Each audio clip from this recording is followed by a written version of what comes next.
नमस्ते बच्चों। हम पढ़ रहे थे 10वां पाठ अंतरिक्ष अभियान। पिछले लेक्चर में हमने कृत्रिम उपग्रह की परिभ्रमण कक्षा के बारे में पढ़ा और उन कक्षाओं का 3 भागों में वर्गीकरण करते हैं, इसके बारे में भी पढ़ा। और वो 3 भाग हैं उच्च कक्षा, मध्यम कक्षा और निम्न कक्षा। तो आज का अपना पहला टॉपिक है उपग्रह प्रक्षेपक। उपग्रह प्रक्षेपक का अर्थ है सैटेलाइट लॉन्चर, यानी उपग्रहों को उनकी कक्षाओं तक पहुंचाने का कार्य जो करते हैं उन्हें कहते हैं उपग्रह प्रक्षेपक। तो ये उपग्रह प्रक्षेपक जो होते हैं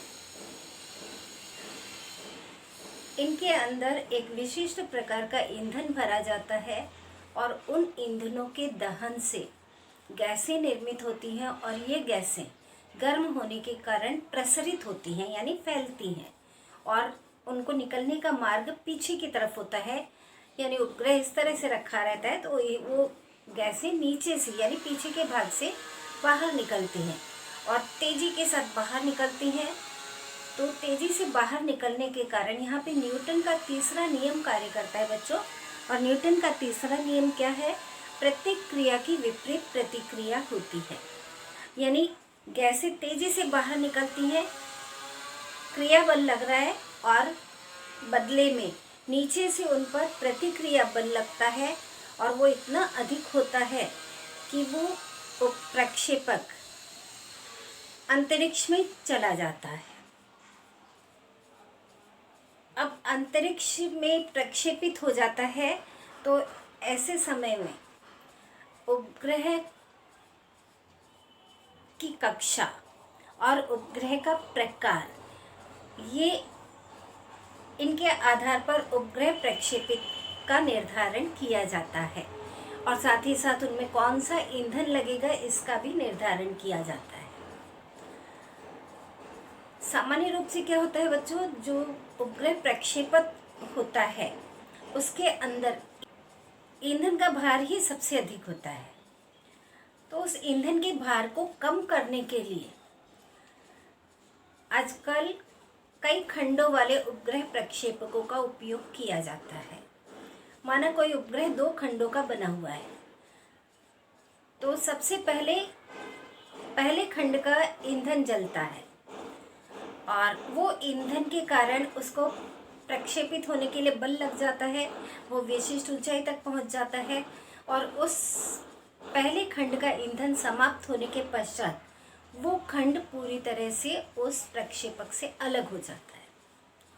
तो एक तो ईंधन का भार कम हो गया, दूसरा उस टंकी का भार कम हो गया क्योंकि टंकी उससे अलग हो गई, और अलग होने के बाद वह समुद्र में या किसी निर्जन स्थान पर गिर जाती है। तो उस उपग्रह प्रक्षेपक का भार बहुत ही कम होने के कारण उसका वेग बढ़ जाता है, जिससे वो अधिक ऊंचाई प्राप्त कर पाता है। उसके बाद दूसरे खंड का ईंधन प्रज्वलित होता है। तो इस तरह से आजकल कई खंडों वाले उपग्रह प्रक्षेपकों का उपयोग किया जाता है। तो हम आकृति के द्वारा समझते हैं कि किस तरह से अलग अलग खंडों वाले उपग्रह प्रक्षेपकों का उपयोग किया जाता है। तो आइए देखते हैं बच्चों। यहाँ पर यह आकृति जो आपको दिखाई दे रही है, यह आकृति है भारत की इसरो इस संस्था द्वारा बनाए हुए प्रक्षेपक, और प्रक्षेपक का नाम है PSLV। ये जो है कई खंड वाला है। इसमें ये सबसे पहले यहाँ पे घन ईंधन यानी ठोस ईंधन पर कार्य करने वाला प्रारंभिक धक्का निर्माण करने वाला इंजन का ये भाग है। फिर उसके ऊपर है घन ईंधन पर कार्य करने वाला ये पहला खंड है। फिर यहाँ द्रव ईंधन पर कार्य करने वाला ये दूसरा खंड। फिर से ठोस ईंधन पर कार्य करने वाला ये तीसरा खंड, और उसके बाद यहाँ पे द्रव ईंधन पर कार्य करने वाला ये चौथा खंड है। तो यहाँ से लेके ये सब ईंधन के खंड हैं और उपग्रह को कहाँ रखा जाता है? ये सबसे ऊपर वाले भाग में। तो ये है उपग्रह रखने की जगह। तो प्रक्षेपक की उड़ान के लिए पहले खंड के ईंधन का उपयोग किया जाता है।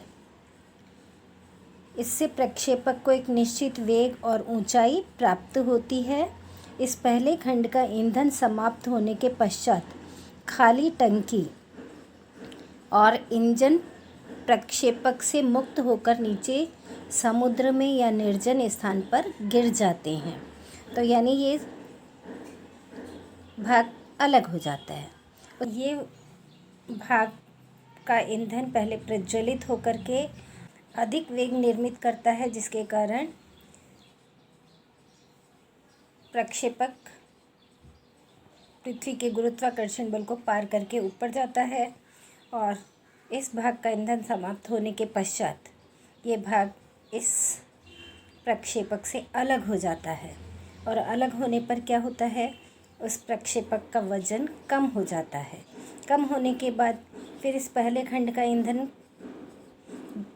प्रज्वलित होगा और ये ईंधन समाप्त होने के बाद ये खंड भी उससे अलग हो जाएगा।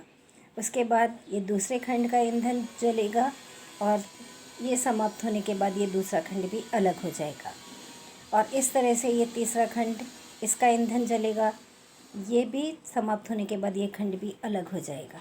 यानी लगातार ये खंड अलग होने के कारण प्रक्षेपक का वजन बहुत ही कम हो जाता है और ये इसका वेग बहुत अधिक बढ़ने के कारण ये आसानी से अपनी उपग्रह प्रक्षेपक कक्षा के अंतर्गत स्थापित हो जाता है। अब हम एक दूसरी आकृति देखेंगे और उस आकृति में किस तरह से ये उपग्रह प्रक्षेपक जो है कक्षा में चला जाता है। अब यहाँ पे देखेंगे प्रक्षेपक जो होते हैं वो बहुत महंगे पड़ते हैं क्योंकि उनका उपयोग केवल एक ही बार किया जा सकता है।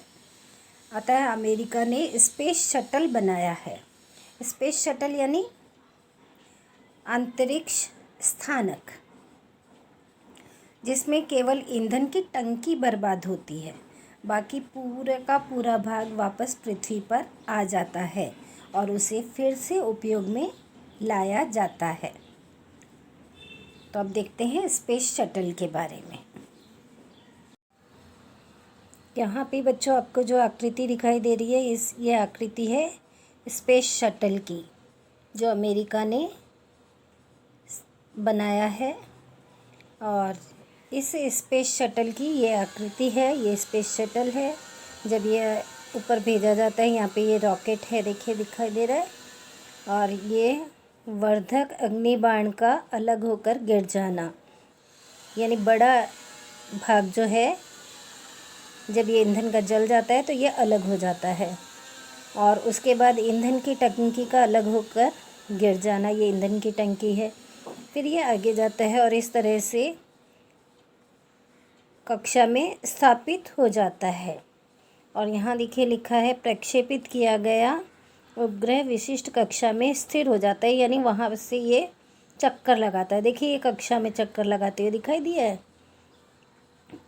और स्पेस शटल वापस आ जाता है कहाँ पे, अपनी जगह पे, और उसका फिर से उपयोग किया जाता है, यानी पृथ्वी पर आ जाता है ये शटल और इसका फिर से पुनः उपयोग किया जाता है। तो केवल ईंधन ही खर्च होता है, बाकी स्पेस शटल का फिर से उपयोग किया जाता है। जबकि पहले वाले क्या होते थे, प्रक्षेपक में उसका ईंधन की टंकी और सारा भाग नष्ट हो जाता था, यानी समुद्र में गिर गया या निर्जन स्थान पे गिर गया, यानी उसका पुनः उपयोग नहीं हो पाता था। परंतु स्पेस शटल का पुनः उपयोग किया जाता है। बच्चों, अपना अगला टॉपिक है पृथ्वी से दूर गए अंतरिक्ष अभियान। अभी तक आपने ये पढ़ा कि जो कृत्रिम उपग्रह हैं वो हमारे जीवन को समृद्ध बनाने के लिए प्रगतिशील हैं और इन कृत्रिम उपग्रहों पर रखी गई दूरबीन के द्वारा हमें विश्व की विविध भागों की जानकारी प्राप्त होती है। परंतु मनुष्य ने पृथ्वी से दूर स्थित ग्रहों की जानकारी प्राप्त करने के लिए कुछ अभियान चलाए हैं और इन अभियानों के तहत हमें सौरमंडल की विस्तृत जानकारी प्राप्त हुई और इसके द्वारा सौरमंडल की निर्मिति यानी सौरमंडल की उत्पत्ति और उत्क्रांति जैसे पहलू को समझने में बहुत अधिक सहायता प्राप्त हुई है। तो ये जो पृथ्वी से दूर गए अभियानों के तहत पृथ्वी से दूर भेजे गए उपग्रह, तो ये जो उपग्रह हमारी पृथ्वी से दूर जाते हैं, तो इन उपग्रहों को पृथ्वी से दूर जाते समय पलायन वेग से अधिक उन उपग्रहों का वेग होना आवश्यक है, क्योंकि हमारी पृथ्वी के गुरुत्वाकर्षण क्षेत्र को वो पार करके जाते हैं। तो इस पलायन वेग को हम क्या कहते हैं? VESC या एस्केप वेलोसिटी। तो इस पलायन वेग को पार करने के लिए या यह पलायन वेग कितना होगा, यह ज्ञात किया जा सकता है। किस सूत्र द्वारा पलायन वेग को ज्ञात करते हैं वो देखते हैं। उसके लिए सूत्र है VESC। ESC यानी पलायन वेग, एस्केप वेलोसिटी, और यह है करने में 2gm/r। अब यहाँ पे ये g जो है वैश्विक गुरुत्वीय स्थिरांक है और इसका मान आप पढ़ चुके हैं 6.67 गुणा 10⁻⁻11 न्यूटन मीटर स्क्वायर प्रति किलोग्राम स्क्वायर होता है। और ये m जो है यहाँ पे है ये पृथ्वी का द्रव्यमान, परंतु अन्य जगह पे क्या होगा, ये जिस ग्रह पे जा रहा है उस ग्रह का द्रव्यमान होगा और ये r उस ग्रह की त्रिज्या होगी। यहाँ पे हम पृथ्वी की त्रिज्या और पृथ्वी का द्रव्यमान इसे मान रहे। तो अब यहाँ पे मान रखेंगे 2 है और g का मान कितना होता है 6.67 गुणा 10⁻⁻11 और पृथ्वी का द्रव्यमान होता है 6 गुणा 10⁻24 किलोग्राम और पृथ्वी की त्रिज्या 6.4 गुणा 10⁻6 मीटर। इसको हल किया तो हमारे पास क्या प्राप्त हुआ 11.18 गुणा 10⁻3 मीटर प्रति सेकेंड। इसे किलोमीटर में चेंज किया तो ये 10⁻3 हट जाएगा। तो हमारे पास क्या मान प्राप्त हुआ 11.18 किलोमीटर प्रति सेकेंड। तो ये क्या है?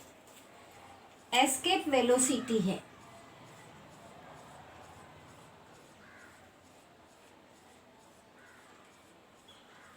तो ये यानी पलायन वेग, इसे हम पलायन वेग भी कहते हैं।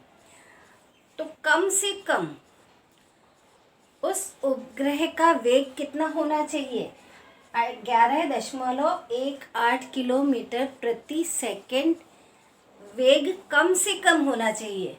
उससे अधिक होगा तभी वह उपग्रह दूसरे ग्रह पे या हमारी पृथ्वी के गुरुत्वाकर्षण बल को पार करके आगे बढ़ेगा।